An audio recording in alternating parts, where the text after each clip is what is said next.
감사합니다. 행복한 사람과 함께 신앙생활 한다는 것은 상당히 중요한 것 같습니다. 여러분 함께 더 우리가 기쁨으로 행복함으로 나누는 귀한 또 예배 시간이 됐으면 좋겠습니다. 여러분 축구 좋아하십니까? 제가 사실 축구를 상당히 좋아하는데요. 제가 축구 좋아합니다 그러면 어떤 분들이 막 그래요. 어이구 목사님 그 몸도 이렇게 왜소한데 그 축구하다가 떠다니가 똑 부러집니다.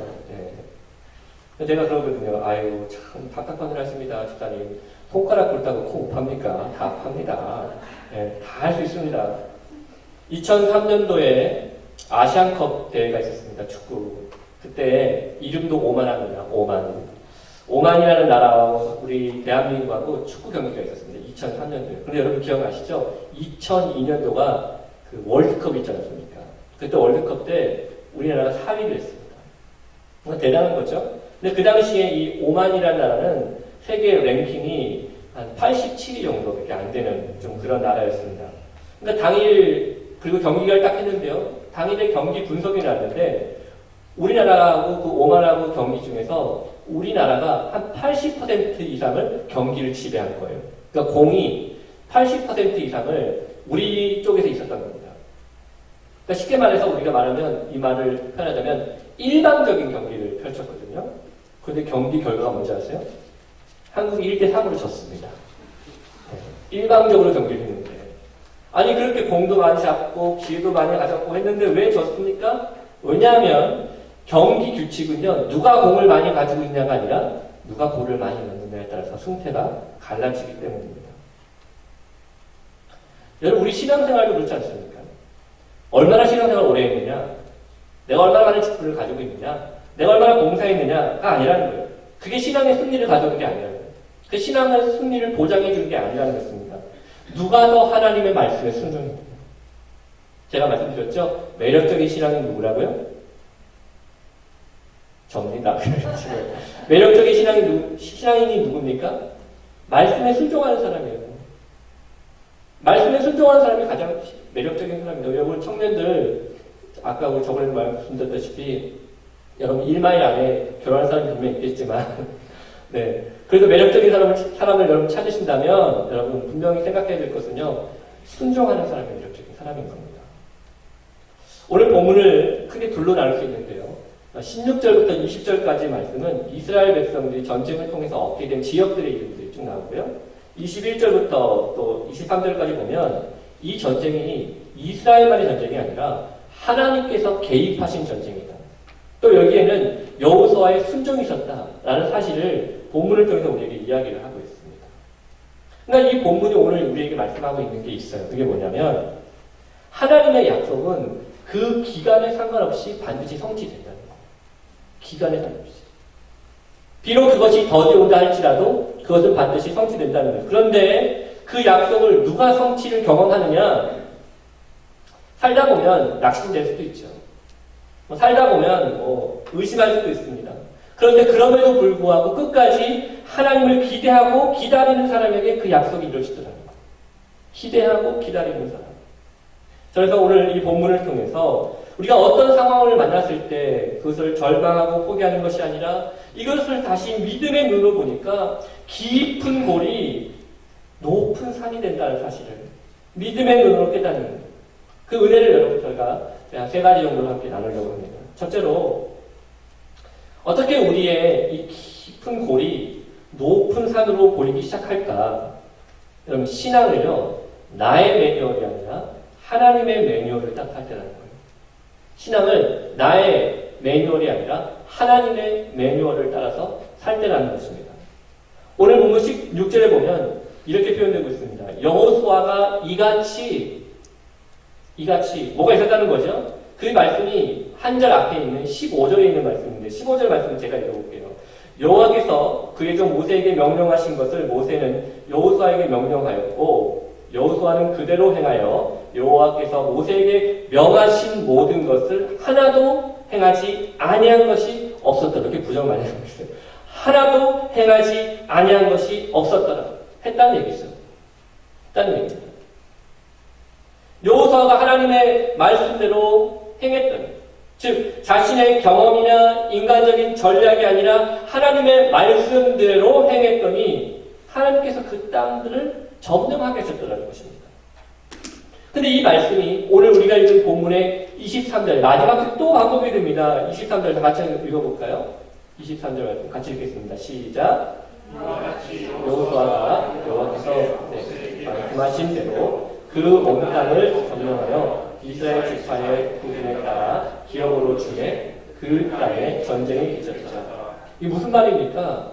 하나님의 말씀대로 하나님의 매뉴얼대로 행했더니 땅의 소유권이 가나안에서 이스라엘로 바뀌더라고요. 제가 지금까지 살면서 한 번도 제 이름으로 된 땅을 가져본 적이 없어요. 여러분 어떻게 가지고 계세요? 제 이름으로 된 땅을 있긴 있었네요. 제가 어렸을 때 땅 따먹기라고 이렇게 돌을 쳐가지고 이렇게 돌아오면 그 제 땅 되는 겁니다. 열심히 막 싸워가면서 얻었거든요. 뭐 그래도 저녁 때쯤에 저희 어머니가 낳구나 밥 먹어라 그러면 다 쓱쓱 지우고 와야 돼요. 저기. 아휴 너무 아깝더라고요. 내 땅인데 말이죠. 뭐 여기 땅값이 얼마인지 모르겠습니다. 이 마이애미 땅값이 얼마인지 모르겠는데 여러분 만약에 우리가 한번 이런 상상을 해봤으면 좋겠네요. 상상입니다. 만약에 하나님께서 우리에게 약속을 해주시는 거예요. 어떤 약속을 해주시냐면 자 지금부터 2달 동안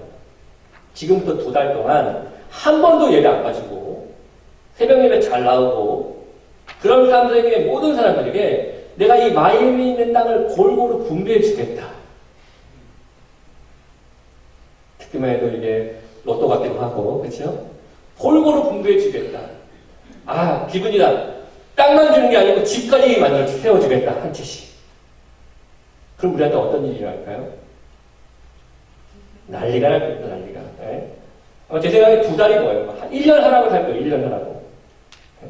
뭐 거리가 못 나서 못 날 것 같습니까? 미리 와서 하루 밤 잘걸요 그냥. 못 나올까봐. 네? 뭐 약속이 있어서 못 날 것 같습니까? 그 약속은 벌써 취소됐습니다. 벌써. 피곤하면 못 날 것 같습니까? 아니 차라리 내가 저 뒤에 앉아서 코를 고는 한이 있어도 정신을 놓는 한이 있어도 내가 여기 와서 내가 하겠다. 뭐 그런 마음으로 하지 않겠습니까? 여러분 피곤하면 어떻습니까? 또 뭐 그깟 약속이 취소되면 어떻습니까? 참석만 잘하면 집이 나오는데 네? 땅이 나오는데 벌써 여러분 제가 설교 다 마무리해야 될 것 같아요. 보니까 여러분들 표정이 다 좋아요 지금. 상상만 해가지고 야 그러면 정말 좋겠다. 어? 그런데 죄송하지만 하나님 그런 방법 사용하지 않는다는 겁니다. 왜냐하면 하나님은 우리 인간의 얕은 께 넘어가신 분이 아니라는 거예요. 하나님이 우리에게 신앙생활과 예배의 목적을 그렇게 두지 않았다는 겁니다. 갈라디아서 6장 7절에 보면 이렇게 표현되고 있습니다. 스스로 속이지 말라. 하나님을 구약 옛날에 개혁 한글에는 만유리 여기지 말라고 했지만 여기 개혁 개정에는 업신 여김을 받지 아니하시나니 사람이 무엇으로 심든지 그대로 거두리라. 사람에게 얕은 께 속을 만큼 하나님은 그렇게 만만한 분이 아니라는 겁니다. 여러분 출애굽기 12장에 보면 모세를 통해서 이스라엘 백성이 드디어 출애굽을 했습니다. 이 등짐을 지고 이제 광야의 길로 들어섰는데요. 대부분의 이스라엘 백성들이 가지고 있는 목적이 있습니다. 그게 뭐냐면 그냥 가나안에 들어가는 거예요. 약속의 땅이니까 가나안에 들어가면 되는 겁니다.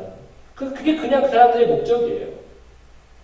그런데 이렇게 출애굽을 시켜서 진행시키셨던 하나님의 목적은 다릅니다. 광야에 들어선 이스라엘 백성들의 유일한 목적은 빨리 광야를 지나서 목적의 땅 가나안으로 들어가는 것이지만 하나님이 가나안에 가기 전에 이스라엘 백성들을 광야 가운데 모신 것은 단순히 가나안에 들어가라고 하신 것만은 아닙니다. 광야를 통해서 그 희망이 없는 광야를 통해서 뭘 깨닫습니까? 아무런 기대와 소망을 둘 수 없는 그 상황 가운데 그 메마른 광야 가운데 하나님께 소망을 두는 법을 배우게 하신 겁니다. 하나님께 소망을 두는 것. 아무것도 기댈 수 없는 상황 가운데 하나님을 기대는 것. 하나님께 소망을 두는 것. 그거 배우게 하시려고 하나님이 이스라엘 백성들을 가나안에 들어가기 전에 광야로 보신 거예요. 이게 하나님 뜻이 있었습니다. 여러분 오늘 다시 본문을 생각해 보시면 이런 겁니다. 하나님께서 단지 이스라엘 백성들을 가나안에서 거주하는 것, 가나안에 이민 와서 사는 것만을 목적으로 주셨다면 사실 오늘 우리가 이 본문을 읽을 필요가 없어요. 왜냐하면 이스라엘이 가나안 땅에 들어가서 살 수 있는 방법은 전쟁 말고도 되게 많거든요. 예를 들면 이런 겁니다. 타협하는 거예요. 굳이 뭐 피 흘리면서 싸웁니까? 가서 그냥 가나안 땅에 들어가서 사는 게 목적이면 굳이 뭐 피 흘려 싸웁니까? 여러분 뭐 이스라엘 군대가요 사실은 잘 못 싸우는 군대입니다. 이게 하나님 은혜가 없으면 이기지 못하는 군대. 이스라엘 군대는요 보병이에요. 그러니까 걷거나 뛰어서 싸우는 군대입니다. 근데 이 가나안 군대들은요 나중에 보시면 알겠지만 연합 분위기다가 막 전차도 있고 막 말 타고 싸우기도 하고 누가 이기겠냐고요. 객관적으로 보면 이길 수 없는 싸움이라는 것입니다. 그래서 어떻게 이겨야 되겠어요? 어떻게 그거 살아야 되겠습니까? 처음에는 조용히 들어가서 또 외교도 좀 하고 좀 비위도 맞춰주고 그렇죠? 대화도 좀 하면서 문화적으로 뭐 경제적으로 뭔가를 이렇게 통일시켜가면 자연스럽게 그 가나안 땅에 살 텐데 굳이 왜 피 흘려가면서 전쟁까지 하면서 싸울 필요가 뭐가 있겠느냐. 그런데 하나님께서 명령하신 건 뭐였습니까? 그게 아니라는 거예요. 하나님이 명령하신 것은 전쟁하라는 겁니다. 피 흘려 싸우라는 겁니다. 아니 하나님 참 눈에 보면은 질 게 뻔한데 말이죠. 이거 싸울 수는 없는 건데 말이죠. 내가 보면 내 눈에 보기에는 뻔히 손해보는 일일 때인데 말인데 왜 그 말씀에 이렇게 쉽게 우리가 순종할 수 있겠냐고요. 여기 우리 한번 생각해 봅시다. 우리가 하나님의 말씀을 지키기 위해서 손해보는 일이 얼마나 많습니까? 예를 들어서 우리가 주일날 예배를 드리기 위해서 주일에 가게문을 닫아야 됩니다. 아유 주일날에 가게문을 열어야지 훨씬 더 이게 좀 이익이 플러스가 있으면 플러스가 있을 텐데 말이죠. 여러분 또 교회에서 봉사해 보려고 하십시오. 그냥 봉사가 그냥 봉사입니까? 그냥 봉사면 신봉사가 되는 겁니다. 네. 아니 죄송합니다. 이거는 편집 들어가도록 하겠습니다. 네. 여러분 봉사는 어떻게 됩니까? 내 돈 써야 돼요. 네. 진짜 봉사는 내 돈 쓰더라고요. 내 돈 써야 됩니다. 또 4시간 내서 씁니다. 이거 다 손해 아니겠습니까? 4시간 내고 내 돈 써서 하는 것들 말이죠. 이거 어디 쉽게 순종할 수 있겠냐고요. 네. 우리가 굳이 뭐 다른 사람들한테 소금과 비처럼 살 필요가 뭐가 있습니까? 다들 이렇게 보니까 6일 동안은 크리스찬이 아닌 것처럼 살더라고요. 넌 크리스찬처럼 살다가 주일날 딱 왔을 때는 크리스찬인 것처럼 딱 연기하면 사람들이 볼 때도 야 그래 뭐 그냥 신앙생활 잘하네 이렇게 해줄 텐데 굳이 우리가 뭐 신앙생활 하면서 평상시에 소금과 빛의 역할을 하겠다고 희생하고 손해보는 일을 못하나 할 필요가 있겠습니까? 근데 혹시 우리 그러면서 마음이 이런 마음 같지 않습니까? 그래도 땅은 주시죠 하나님. 네? 제가 이렇게 살아도 땅은 주셔야 되지 않겠습니까? 저 사람보다는 제가 좀 잘 살아야 되지 않겠습니까? 이게 우리 모습 아닐까요? 여러분 신앙생활은요 내가 만든 매뉴얼을 따라 사는 게 아니에요. 내가 만든 매뉴얼.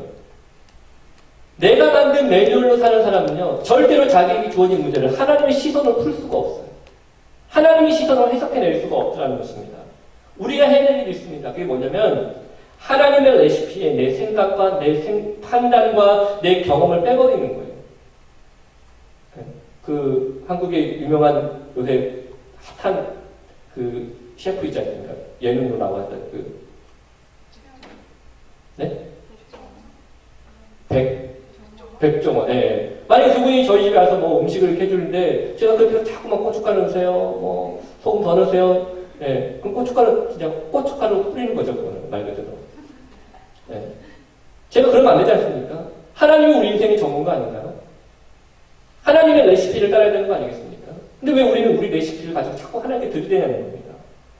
우리가 우리의 레시피에서 우리 인생을 풀어가는 문제에 있어서 내 생각과 내 판단과 내 경험을 뒤로하고 하나님의 것을 먼저 들이댈 때 그때 우리 인생에서 우리의 삶을 인도하시는 하나님의 손길을 경험하게 되더라는 거예요.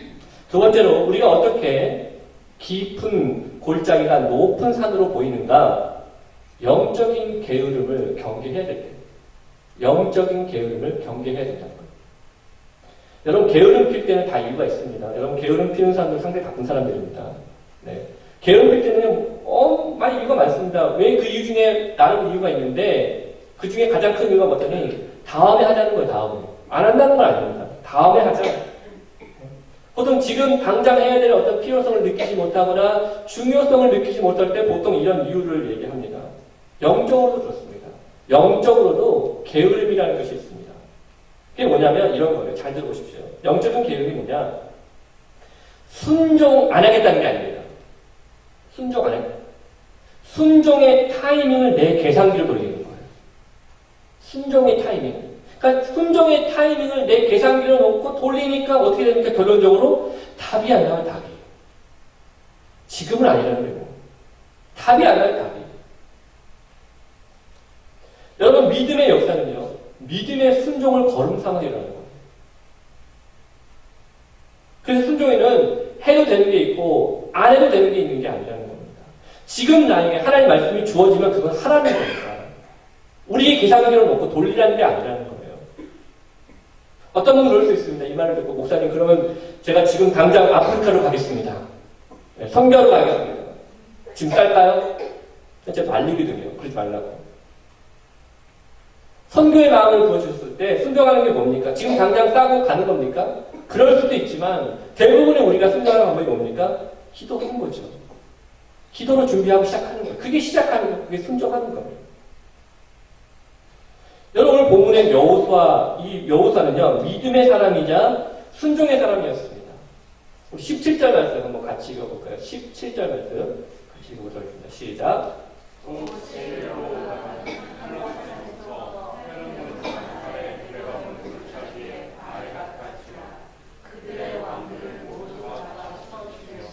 여호수아가 점령한 땅의 경계선이 있는데요. 남쪽의 경계선인 한락산이라는 곳과 북쪽의 경계선인 이 바알가까지 가는 겁니다. 근데 그 끝을 보니까, 끝부분을 보니까 그들의 왕을 모두 잡아서 뭐 했다는 거예요?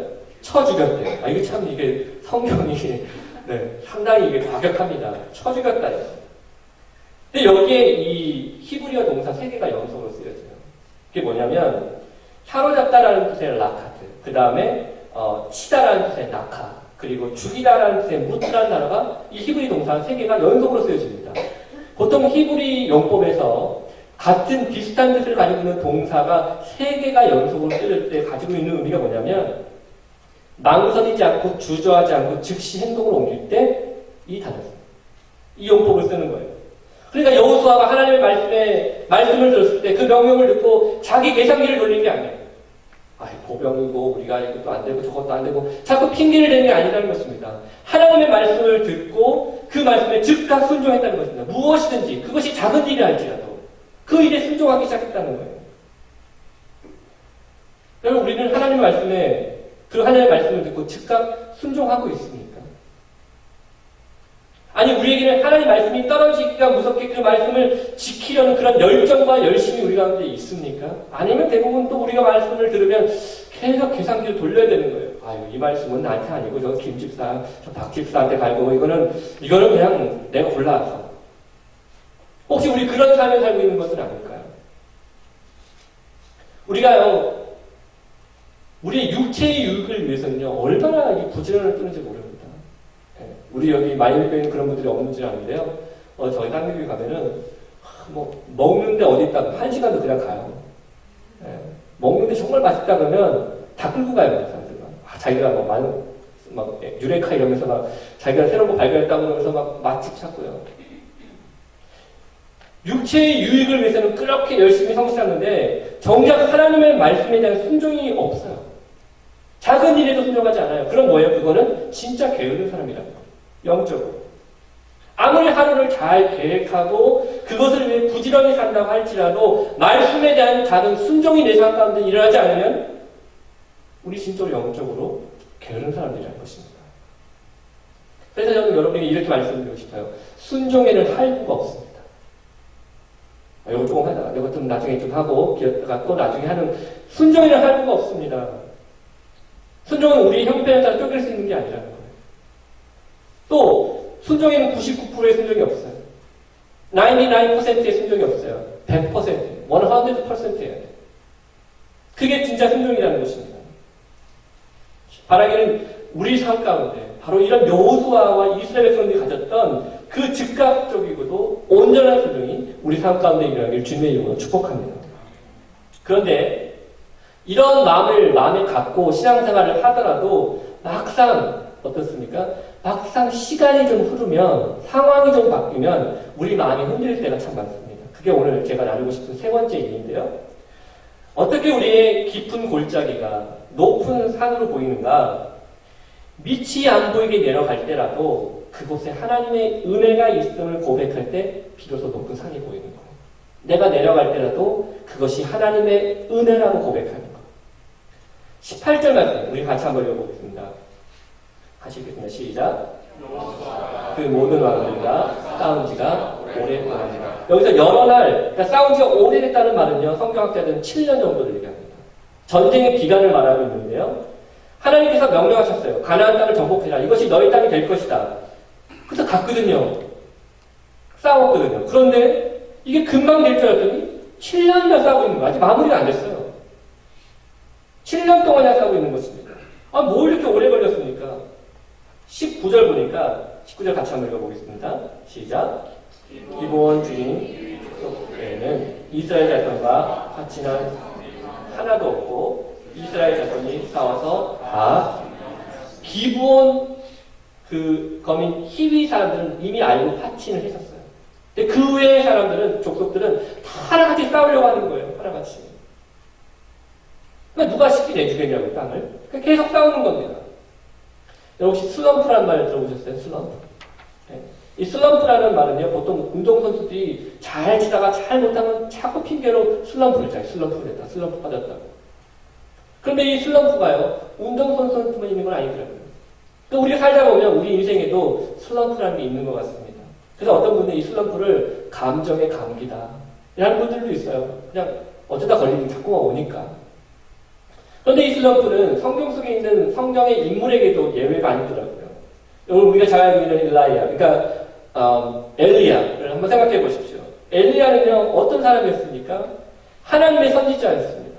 그러니까 온갖 기적들을 일으켰던 사람이었습니다.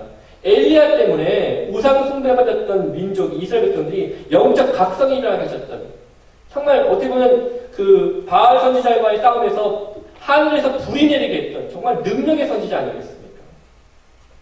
그런데 이러한 엘리야가 열왕기상 19장에 보면 이세벨 왕비가 자신을 반드시 죽이려 한다는 말을 듣고요, 마음이 물같이 녹아버립니다. 그리고 도망가 버려요, 광야로. 그리고 잔뜩 겁을 먹고 로뎀 나무 아래서 뭐라고 하나님께 기도하고 있냐면, 뭐라고 하나님께 기도하고 있냐면, 하나님, 차라리 저를 좀 죽여주십시오. 못 살겠습니다, 이거는. 차라리 저를 좀 죽여주십시오. 육체적으로, 감정적으로 고갈이를 하니까 천하의 엘리야도 그냥 슬럼프에 쏙 빠져버리더라는 거예요. 여러분, 이스라엘에서도 마찬가지 아니겠습니까? 하나님의 약속이 주어졌습니다. 그리고 그 약속을 통해서 가나안 땅에 들어왔어요. 근데 그 약속이 너무 천천히 진행되는 거예요. 금방 끝날 줄 알았다니까요. 하나님의 약속이 금방 이루어질 줄 알았다니까요. 내가 새벽에 금식하면, 새벽에 기도하면 금방 이루어질 줄 알았는데 아니더라는 겁니다. 순식간에 이루어질 거라고 생각했던 것이 7년이라는 시간 동안 계속해서 진행되고 있더라는 것입니다. 우리도 그렇지 않습니까? 하나님 말씀에 은혜를 받습니다. 그런데 순종의 결과가 금방 일어나지 않는 거예요. 순종의 결과가 금방 일어나지 않더라는 것입니다. 그러면서 1년이 지나고 2년이 지나고 3년이 지나면서 변화될 기미가 없고 응답될 기미가 없으니까 점점 어떤 마음 같습니까? 우리 마음이 식기 시작하는 거예요. 하나님에 대한 변함없는 신뢰가 우리 가운데 있다면 상관이 없는데요. 자칫 하나님에 대한 신뢰마저 놓치기 시작하면 영적인 슬럼프에 빠집니다. 영적인 슬럼프에 빠지면 어떤 일이 일어나는가? 마음이 굳어져요. 마음이 딱딱해집니다. 점점 식어져가는 겁니다. 식어져가는 거. 제가 예전에 그 고등학생 있을 때 제가 교회에서 섬기던 교회에 제가 중고등부를 제가 다니고 있었는데 그때 교회가 아주 작은 교회였습니다. 그때 중고등부 학생이 4명이었어요. 4명. 예수가 4명이었습니다. 그러니까 제 4명인데 저 위에 있는 그 형인데 그 교회 형이 회장을 맡으시고, 네. 제가 총무를 맡고 4명 중에, 그리고 제 동생 지금 제 동생이 그리고 이제 회계를 맡고 주요 자리를 다 맡으니까 더 이상 맡길 게 없어요. 근데 한 명이 남았죠. 그 친구는 친교부장을 시켰어요. 그래서 좀 그거라도 해라. 4명이 그 학생에 있는데 4명이 다 이제 임원을 맡아서 하는 겁니다. 근데 그러다가 어떤 한 여전도사님이 이제 저희 중고등부를 이렇게 맡아주시러 오셨어요. 그런데 그 전사님 딱 보니까 딱 봐도 뜨겁더라고요. 일단 목소리부터 상당히 홀리해요. 그런 분들 있잖아요. 이렇게 목소리부터 이렇게 좀 헐려지는 분들 있습니까? 근데 이분이 한두 달 정도 이렇게 사역하시다가 대뜸 담임 목사님한테 어떤 말을 하시냐면 자기가 이 중고등부의 부흥을 위해서 리바이벌을 위해서 금식 기도를 40일을 하시겠다는 거예요. 금식 기도를 하시겠다.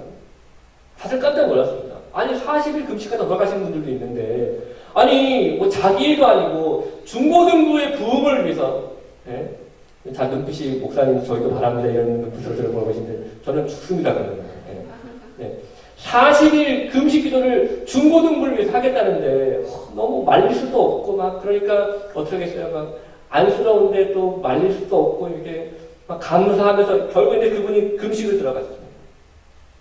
40일 금식을 이렇게 하실 때 한 30일쯤 가봤거든요. 저희가 이제 방문 얼굴이 반쪽이 됐어요 그분이. 너무 안쓰럽고 근데 또 뭐 기도하시기 때문에 고맙고 근데 그러고 나서 이분이 40일 금식이 끝났습니다. 그리고 와서 이제 사역을 좀 하시다가 이분이 얼마 있다가 교회 사표를 내버렸어요. 그 왜 냈나 나중에 알아봤더니 자기가 40일 금식을 하고 오면 교회가 막 갑자기 그 중고등부가 막 갑자기 뭔가 막 변화가 일어날 줄 알았다는 거예요. 근데 변화는 일하긴 일어났어요. 왜냐하면 4명 중에 1명이 교회를 떠났어요 또. 한 명이 맨날 왜 친교부장만 시키냐고 자기 다른 교회 가겠다고 떠나버렸어요. 그러니까 4명 중에 3명이 돼버린 거예요. 여러분 자기의 헌신적인 순종에도 불구하고 결과가 눈에 보이지 않을 때요 쉽게 좌절하고 슬럼프에 빠질 수 있습니다. 결과가 더 안 좋으면 더 깊은 슬럼프에 빠진다는 거예요. 근데 제가 생각했을 때 그 전도사님이 조금 더 오래 지켜봤으면 좋았을 뻔했다. 왜? 그 남은 3명 중에 그쵸? 한 명은 목사가 되고 또 한 명은 또 그 선교사가 되고 한 명은 지금 교회에서 정말 충실하는 집사가 됐거든요. 좀 이렇게 그 기도에 뿌린 씨가 분명히 있었을 건데, 그렇죠? 다시 이스라엘을 좀 생각했으면 좋겠어요. 말씀대로 순종했습니다. 그런데 원했지 않았던 간에 애굽에서 나왔고 40년을 광야 생활을 했단 말입니다. 그런데 이 광야 생활 끝나고 나서 들어가면 가나안에 있는 백성들이 다 플랜카드 들고 어서 오세요. 우리가 기다리고 있습니다라고 하나님 응답될 줄 알았는데 어떻게 하고 있어요? 마음이 완악해질 대로 완악해져서 자기들과 싸우려고 준비하고 있더라는 것입니다. 이거 기도 응답이 아니잖아요. 이거는. 그렇죠? 여러분 이게 우리의 삶과 같지 않습니까?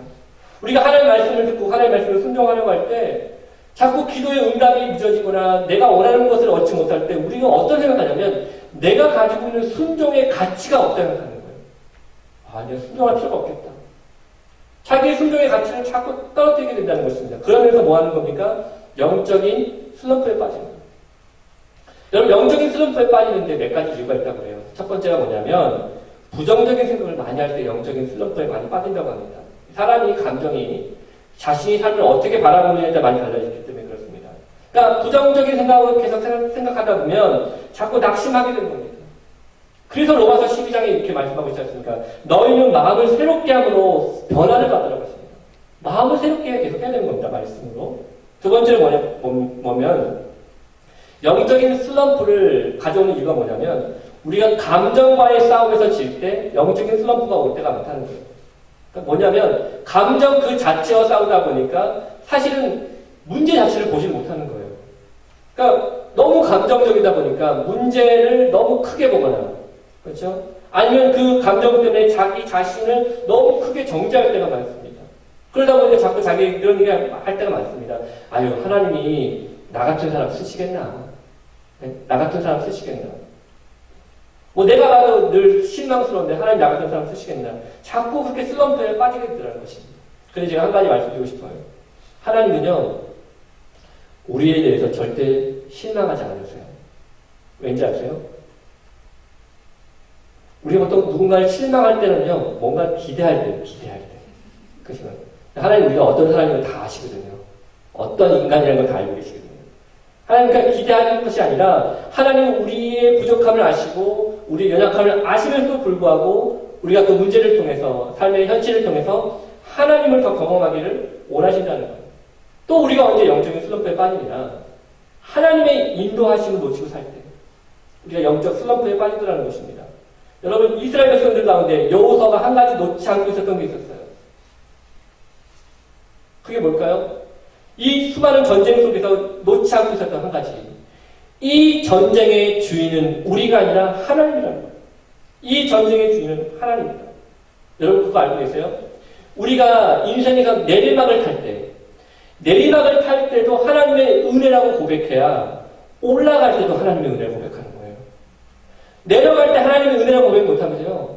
올라갈 때 자기가 잘나서 올라가는 줄 알아요. 자기가 잘나서 자기가 잘 회복된 줄 알아요. 아니에요. 내려갈 때도 하나님의 은혜가 있다고 고백해야지만 우리가 올라갈 때도 진정한 감사가 일어나요.